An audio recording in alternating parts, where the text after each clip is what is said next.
आपका एक सब्सक्राइब हमें आगे बढ़ने की हिम्मत देता है।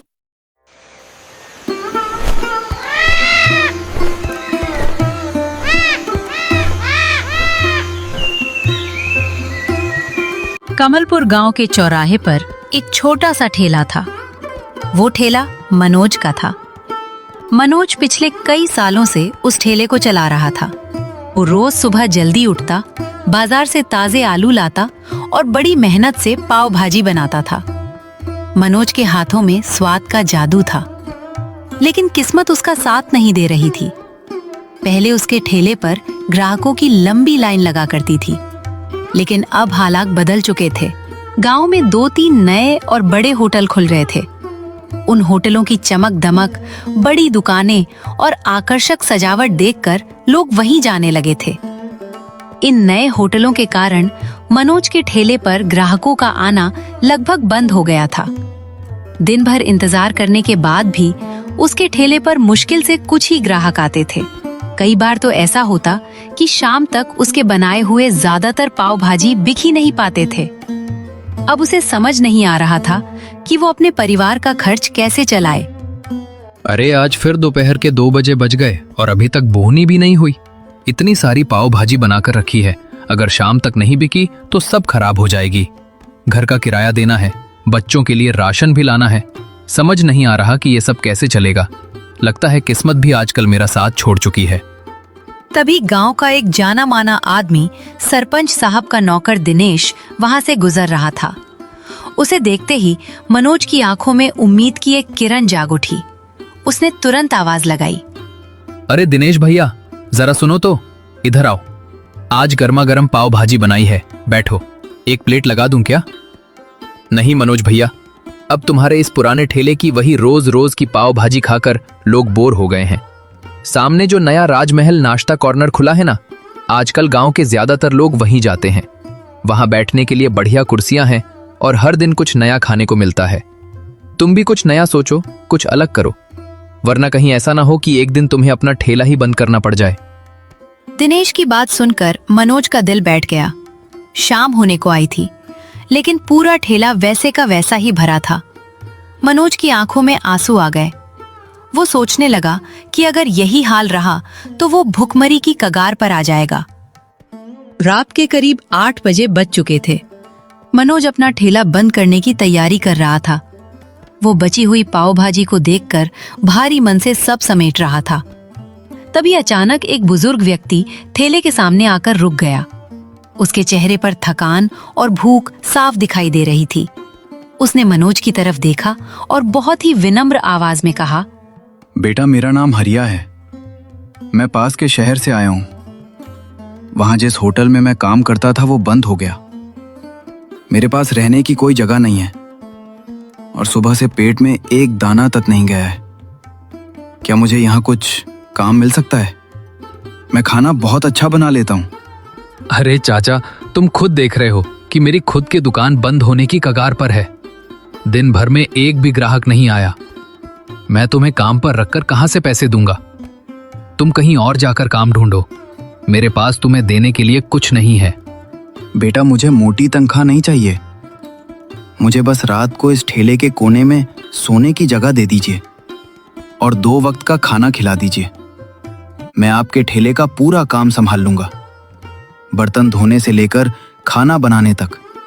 जो कहोगे वो सब करूंगा। प्लीज मुझे मना मत कीजिए, बाहर बहुत ठंड है। मनोज ने हरिया की तरफ देखा।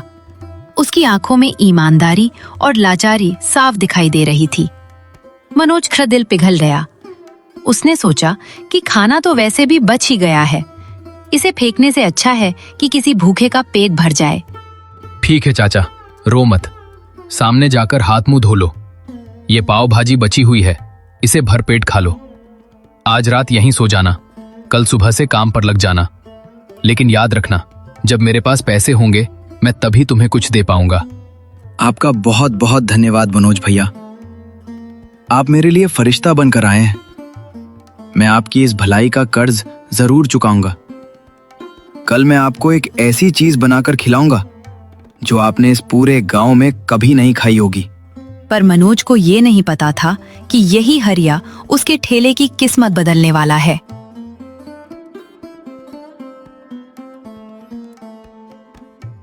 अगली सुबह हरिया जल्दी उठ गया। उसने पूरे ठेले की साफ सफाई की, बर्तन चमकाए और मनोज के आने से पहले सारा काम खत्म कर दिया। मनोज जब ठेले पर पहुंचा तो इतनी सफाई देखकर बहुत खुश हुआ। मनोज भैया, आज आप ये पुरानी वाली पाव भाजी मत बनाइए। रोज रोज वही खाकर गांव के लोग ऊब चुके हैं। आज मैं आपको एक ऐसा आइडिया बताता हूँ जिसके बारे में इस पूरे गांव में पहले किसी ने सुना भी नहीं होगा। क्या आइडिया है हरिया चाचा, जल्दी बता। भैया, हम 20 रुपए में अनलिमिटेड पाव भाजी देंगे। मनोज की आंखें फटी की फटी रह गईं। क्या 20 रुपए में अनलिमिटेड? हरिया चाचा, तुम पागल हो गए हो क्या? अगर लोग अनलिमिटेड खाने लगे तो मैं तो पहले ही दिन बर्बाद हो जाऊंगा। इतना आलू, इतना तेल, इतना मसाला, सबका खर्चा कौन देगा? भैया, आप मेरी पूरी बात सुनो। गांव में मजदूर हैं, किसान हैं, छोटे छोटे काम करने वाले लोग हैं जिनके पास ज्यादा पैसे नहीं होते, लेकिन भूख सबको लगती है। अगर हम इन्हें सिर्फ 20 रुपए में जितना चाहो उतनी पाव भाजी दें तो ये लोग रोज आएंगे, रोज की कमाई होगी। और मैं एक ऐसी स्पेशल चटनी और मसाला बनाऊंगा कि लोग एक बार खाने के बाद दोबारा आए बिना रह ही नहीं पाएंगे। मनोज थोड़ा हिचकिचाया, लेकिन हरिया के आत्मविश्वास को देखकर उसमें हामी भर दी। हरिया ने चूल्हा जलाया। उसने मसालों में अपने खास पाउडर मिलाए। आलू की सब्जी में एक सीक्रेट इंग्रेडिएंट डाला जो सिर्फ वही जानता था। और जब उसने कढ़ाई में पाव भाजी तैयार करनी शुरू की तो पूरे नुक्कर पर एक ऐसी लाजवाब खुशबू फैल गई जो गांव वालों के लिए बिल्कुल नई थी। तभी वहां से गांव के 2 अमीर दोस्त विक्रम और राजेश गुजर रहे थे। खुशबू सूंघकर उनके कदम खुद ब खुद ठेले की तरफ मुड़ गए। अरे मनोज भैया, आज तुम्हारे ठेले से कैसी अजीब और शानदार खुशबू आ रही है।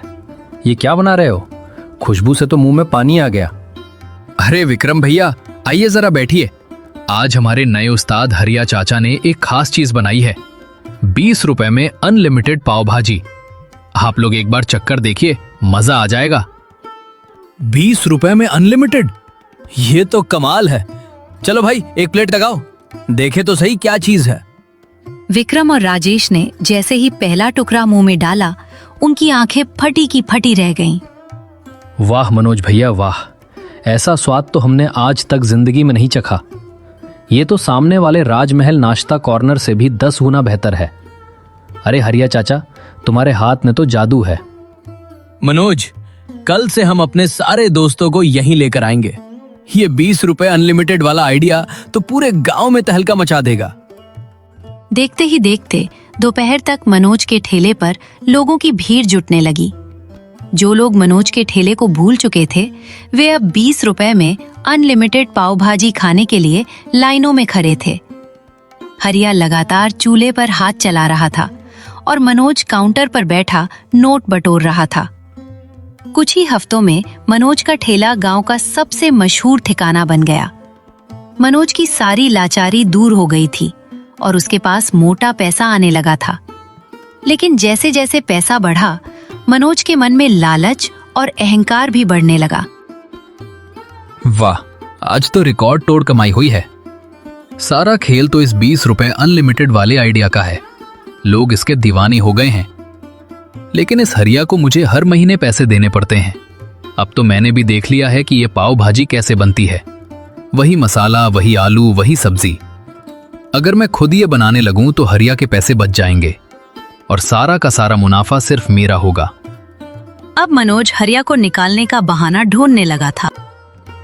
एक शनिवार की रात जब ठेले पर बहुत ज्यादा कमाई हुई थी, हरिया थका हारा ठेले के पीछे खड़ा था। तभी हरिया मनोज के पास गया और बहुत ही शालीनता से बोला, मनोज भैया, आज ठेले में बहुत अच्छी बिक्री हुई है। स्टॉक खत्म होने वाला है।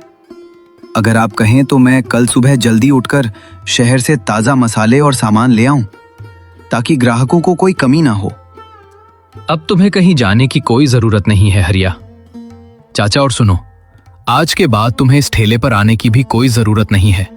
तुम्हारी छुट्टी। ये आप क्या कह रहे हैं मनोज भैया? मुझसे कोई गलती हो गई क्या?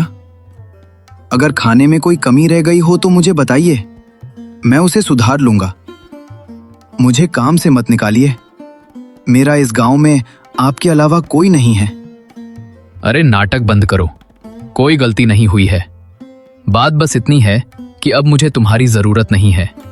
पाव भाजी बनाना कोई रॉकेट साइंस नहीं है, वो अब मैं खुद बना सकता हूं। तुम्हारी वजह से मेरा आधा मुनाफा फालतू में बर्बाद हो रहा था। अपनी इस महीने पगार ले जाओ और अभी के अभी मेरा ठेला खाली करो। हरिया ने मनोज की तरफ देखा। उसकी आंखों में आंसू आ गए। उसे यकीन नहीं हो रहा था कि जिस इंसान के ठेले को उसने अपनी दिन रात की मेहनत से खड़ा किया था, वही इंसान आज उसे दूध में से मक्खी की तरह निकालकर फेंक रहा था। हरिया भारी कदमों से उस अंधेरी रात में ठेले से बाहर निकल गया। मनोज उसे देखकर मुस्कुरा रहा था। उसे लग रहा था कि उसने बहुत समझदारी का काम किया है। सुबह हो गई थी। ठेले से निकाले जाने के बाद हरिया उदास जरूर था, लेकिन उसमें हिम्मत नहीं हारी। उसने किराए पर एक छोटा सा पुराना ठेला लिया। मनोज ने जो पैसे उसे दिए थे, उन्हीं पैसों से उसने कुछ बर्तन, एक छोटा चूल्हा और पाव भाजी बनाने का सामान खरीदा और एक छोटा सा ठेला लगाया। मनोज भैया ने मेरे साथ धोखा किया, क्योंकि उन्हें लगता है कि दुकान उनकी जगह से चलती है। लेकिन मैं उन्हें साबित कर दूंगा कि दुकान जगह से नहीं, बनाने वाले के हुनर और उसकी ईमानदारी से चलती है। मैं हार नहीं मानूंगा।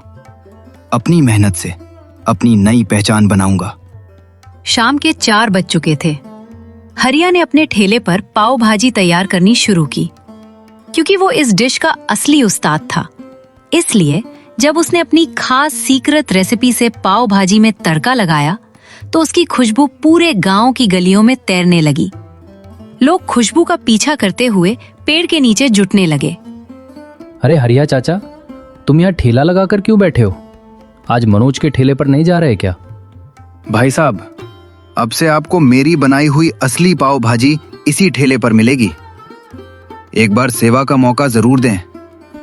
स्वाद में कोई कमी नहीं मिलेगी। और हाँ, सिर्फ 20 रुपए में अनलिमिटेड। ग्राहकों को तो बस हरिया के हाथ के उस स्वाद से मतलब था। उन्होंने तुरंत प्लेटें ऑर्डर करना शुरू कर दिया। हरिया ने बहुत ही कम दाम में और मनोज के ठेले से भी ज्यादा अच्छी क्वालिटी में पाव भाजी परोसी।